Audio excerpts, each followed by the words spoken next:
It sounds like after the end of playing like a week of shows for me. You know what? I've never played a week of shows. I've never actually been in a band that's toured. So, well, let's change that. I mean, post-COVID, obviously. Yeah, I would like to. That would be really cool. I think Grizzly could do some cool stuff. Speaking of which, what are you guys doing over there in American Standards? Anything going on? For the first time in forever. I don't know if that's the words, some Disney song. Anyways, no, we actually are. We got a drummer that's willing to write some new stuff. He learned an old set. I mean, it's been literally probably a year and a half since Mitch told us he was leaving, and broke our hearts. So we've been trying out guys, and it's been kind of a shit show, to be honest. We're normally pretty open, and not to discredit anybody that's tried out for us, because I mean, I appreciate anybody that wants to spend any time learning our stuff.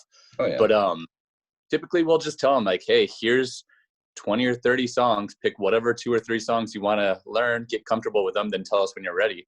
And we'll wait for like months on end and just get no response. We're just getting ghosted like it's Tinder or something. Or the opposite side of that is they'll show up, and then as soon as they do the 4-click to go into a song, be like, wait, how did this song go again? It's like, dude, you got to pick the song, and you had as much time as you wanted. You could tell us when you're ready, you know? And that's why I've been so glad lately that I'm playing bass, is because I can make a lot of mistakes and nobody really knows. That's right. Metal music just falls into the background, right? Oh, yeah. So, yeah, no, we've got a guy, he's learned the set. I mean, not only did he learn the set, but the first time we jammed with him, we expected him to know 1 or 2 songs, and he came in hot with like 8 songs. Damn. So right there, we're like, that's already one of our sets, you know, still only like a 20-minute set with 8 songs, with our songs being like 2 minutes a piece, 3 minutes a piece. But yeah, so he learned the set. We started writing new music, and we actually drove up to Prescott last Saturday. All the days blur together now. And we did a live stream, like somewhat live stream. We recorded it, not really going live, but they're putting it on Facebook for the opening of the Den in Prescott. Cody was telling us about that. He said he went up there for a stream. Yeah, it's a really cool place, man. I'm super excited because I've been literally playing Prescott since probably 2002 was my first show in Prescott, and it's always been one of my favorite places to play, but it's never had a legitimate music venue. It's always been like, you're going to play in this kid's basement, you're going to play in like a VFW, or you're going to play at some random bar that, you know, the music's an afterthought. So this place is built just to be a music venue, with a separate section as a coffee shop so they can stay open during the day. That's cool. Yeah, it's kind of like the one they were doing for the Sorrow Circle shows. They were doing some of those rap shows over here in Chandler at a coffee shop that doubles as a church. Yeah. Yeah, and this place is, I mean, he's built it so one side, it's got the coffee bar, it's got a small stage that they're going to do like open mic stuff, Nice. you know, just more lo-fi stuff. And then the other side's got a bigger stage. It's just for the music venue. They're putting like a half pipe in the back, so cool. people can go to the smoker's patio and have their drink and, you know, do some skateboarding or whatever. So should be a good time. Did you ever go down to First Fridays and see that little bookshop that had like the monkey bars in the back and then like the venue or the stage in front of it? Yeah, I forget what that place was called, but I definitely know what you're talking about. And they used to have bands there all the time. I feel like we were asked to play there a couple times. It just never worked out. Yeah, it wouldn't surprise me. It was cool though. I saw like a little jam band called 0 Degrees North that played there, and then I met them a couple years later. But they were really talented, and it was cool to see because they were the kind of jam band that was like kicking over their instruments and shit. Like it was cool. Yeah, oh, nice. And they were like 15, cool. 16. Yeah. Man, sometimes I see like people that are like 15, 16 in bands now, and it makes me feel the same way as when I first started skateboarding. Like I lived at the skate park for years, and then I would see kids that are like 5, 10 years younger than me that are doing stuff I could never do. And now I feel that way about kids in bands. Like they're just shredding balls on guitar, and like, because you just pull up YouTube now and you can learn how to do anything, you know? Anything. Back then it was so hard because it was so much more expensive to like get into it. And then also when you wanted to learn like guitar, for example, you coming from the guitar background, like you had to either like buy a book of tabs, which was going to cost you like 20 bucks, or you'd have to like, you know, if you're a poor kid like me, you'd have to go to a library to use the internet and pay to print out some sheets and put in your Trapper Keeper or something. I had friends that would go to like Walmart or anywhere that sold Guitar World magazine, and they would just rip the tabs out of the back and shove them in their jackets and leave. And I was like, like I didn't have the balls to do something like that as a teenager. I was like, Yeah. my philosophy was always, I'm too lazy to get myself out of trouble if I get myself into trouble. So like, why Fair. bother? Yeah. Yeah, no, your friends actually single-handedly put the tablature business out of business. Wouldn't surprise me at this point. Like it was crazy. Every time I saw him do it, I was like, damn, okay. And like I had a subscription to the magazine, so I wasn't worried. But like, Yeah. Do you ever like? I wonder because there's obviously that was a big thing, and I think there's still you see them at Guitar Center and stuff. But all the books that have tabs and notes and stuff like that, like, is there still a market for that? Like, who's not just looking it up online now or using like an app like Ultimate Guitar or something? so I mean, probably classically trained musicians that need like sheet music. Fair, fair. But sheet music, you can't find sheet music online. I'm sure. Believe it or not, it's expensive. Okay. I've Yeah, never you can. Googled sheet music myself. I mean, that's probably no surprise to anybody, but I did it once because I was like learning to play the piano, so I was trying to find like Metallica songs because I was like 15, and yeah. I was looking for one by Metallica because I wanted to learn to play the solo on the piano, and it was like $10 for the sheet music, and I was like, this is stupid. Wow, that's weird. Yeah, you'd think by that time people would just be screenshotting it and like putting it up on their own websites or something. But I don't know if this is like a common like old wives' tale or whatever, but like I've heard that Metallica didn't, or maybe now they do, but they didn't know how to read the music. But everybody that was in like the orchestra that was doing their backing stuff for those couple albums knew how to read it. It That could wouldn't be just surprise me. as you know. It wouldn't surprise me at all. Like I look at that and I'm like, Kirk Hammett's an amazing guitarist. If you look at just like playing pentatonics and speed, I guess. And I mean, he's got some creative solos, but it's like those dudes are all playing on just like whatever they think sounds cool. That's why everything they write is in E minor. So Yeah, but you know what? I'll go on the record here to say fuck Lars because goddamn that guy cannot drum. And I know that's a meme at this point, but I saw this. They had like a live stream, and it might have been a replay of a live stream like about a month ago.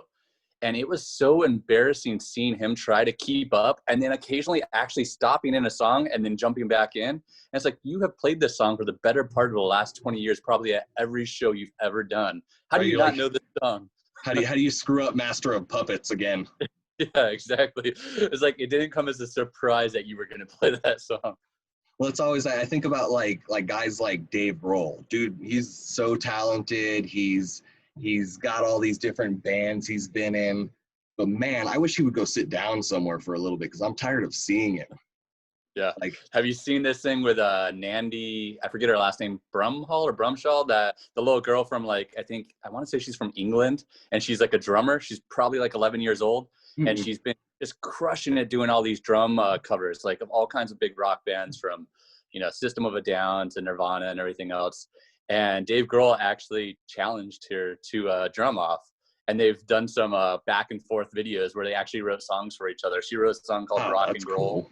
And he wrote a song for her. And like, they're just going back and forth. And now she's actually, she's got like a few really big gigs where she's playing for huge bands, like just jumping in to play a song or two. That's cool. And then also she's in a movie too pretty soon here, like out of nowhere. And she's just this 11-year-old that's going back to like the whole idea of like young people being so much more talented than I ever was at that age.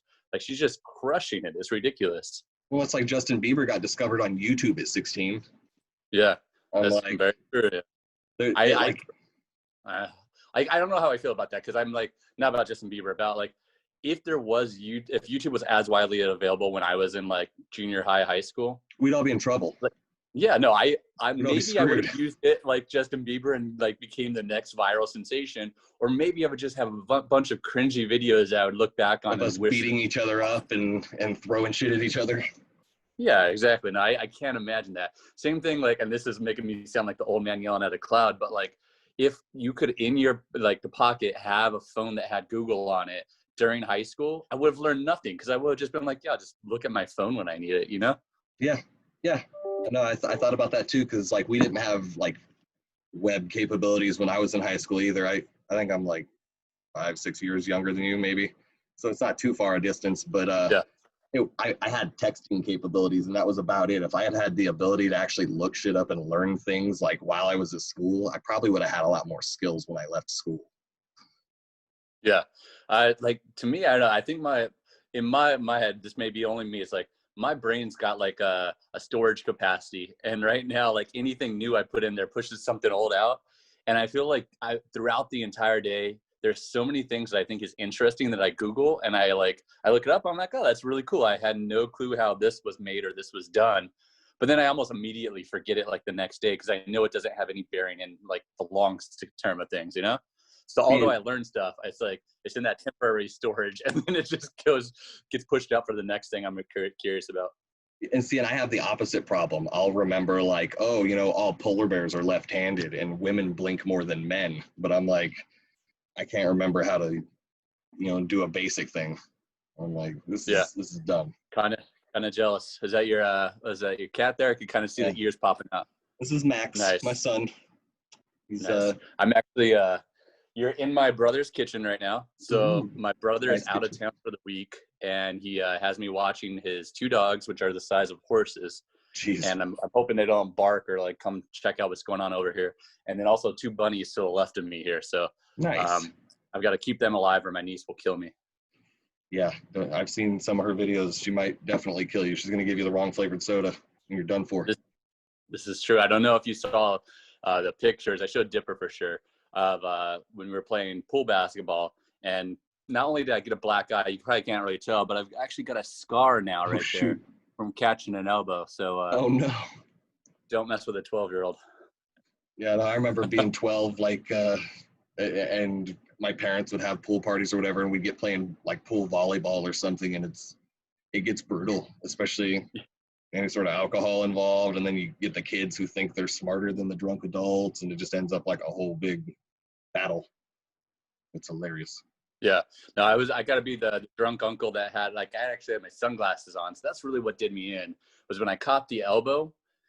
Right away, my brother is like, he's like, "Are you all right?" I'm like, "No, I'm completely fine. I'm not facing him at this point." And then I turn around and like a horror movie scene down. Yeah, no, I'll send you the video. There's a significant amount of blood, and I didn't realize because my face was wet to begin with from the pool, you know. So I had to get out there, and I'm like, bleed a lot. Yeah, no. Now I've just got a nice scar there, so it makes me look like I'm a backyard brawler or something. I've got one here. I fell off a bike when I was like 7 or 8, and I hit my head on a speed bump. It's probably what kept me out of the honors college. But there you go. Or it's what knocked in that fantastic memory you have, you know? Could have been either way. Could be. And then I've got another pretty solid scar here. I was like 4 or 5. I jumped onto a swing set on my stomach, and I swung up, and I just like split my lip in half and hit it a pole, like, and just like, and they it was weird. I had like 4 or 5 stitches in my lip. We went and saw Pantera like 2 weeks later. Oh, jeez. I'm jealous that you went and saw Pantera. Yeah, back in like 1996 here. Okay, dang, that's cool. I think my most brutal scar, not like my most severe injury, but the one that stands out to me most is actually on my leg. I was probably like 6 or 7, maybe a little bit older. But me and my friends are like running and playing on the sidewalk. And then I don't know if I tripped or got pushed. Something happened, allegedly, whatever happened. But I fell over. Someone on a bike rode by and ran over my leg with their bike. They basically jumped my leg with their bike. And underneath there was a rock. So that rock just pushed right into my like thigh, or I should say it was in my calf. And like, just like a rock, like this big, just pushed right in there, you know?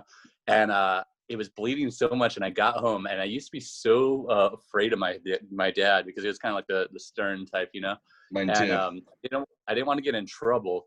So my brother being 10 years older than me, we're sitting there trying to wash it off in the sink, and just blood's just coming out because it's a big old hole in my, you know, my calf. And I didn't want to go tell my mom or dad to get stitches, but it got so bad that just feeling the whole sink full of, you know, water and blood. And eventually I think it got like 12 or 14 stitches. Like, it wasn't anything too crazy, but still, I mean, 20 some odd years later, still got that to this day. Hell, actually, probably closer to 25 years later.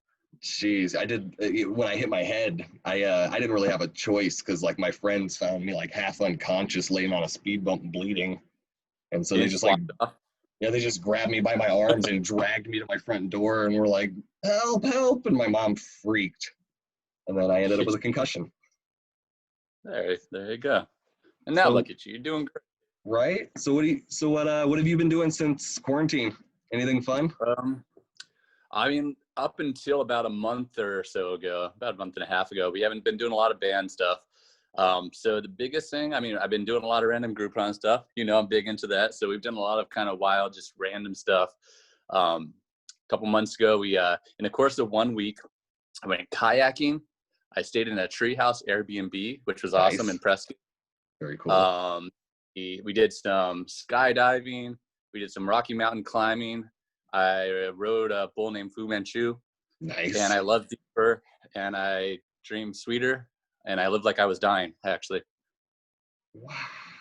Yeah, all those things. Most of those things were true. Some of those things were made up at the end, but no, it's been cool, man. Like I said, I've been trying to get outdoors more. I've been doing a lot of hikes, a lot of I haven't fished since I was a little kid, and now I think I've went fishing like a dozen times in the last 3 months, which I could care less about catching the fish. Actually, it's more of an inconvenience to me if I do catch the fish because I'm not like I'm going to throw it back.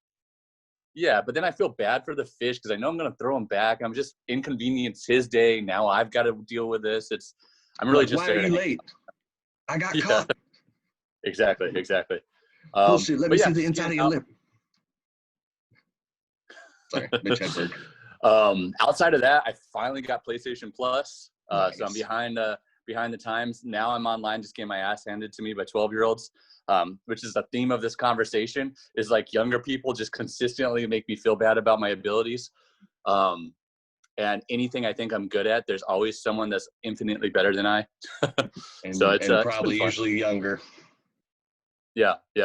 And I play all the very nerdy games too. Like everybody plays like I don't know, Modern Warfare or something. That might not even be a relevant thing anymore, but they play those types of games. And I'm sitting here playing like Unraveled or Lovers in a Dangerous Space Time. Nice. Just these like games that are kind of like co-op collaborative games that you can play with friends. So I play a lot of those. Yeah, they're fun, like little couch games. I just got into Mad Max. So I've been playing that lately, and I've also been playing the Friday the 13th game. So that one's fun. Taking time. You ever play Ark Survival? No, I haven't. I haven't heard of it. Check it out. It is so cool. It's you start as like a caveman, right?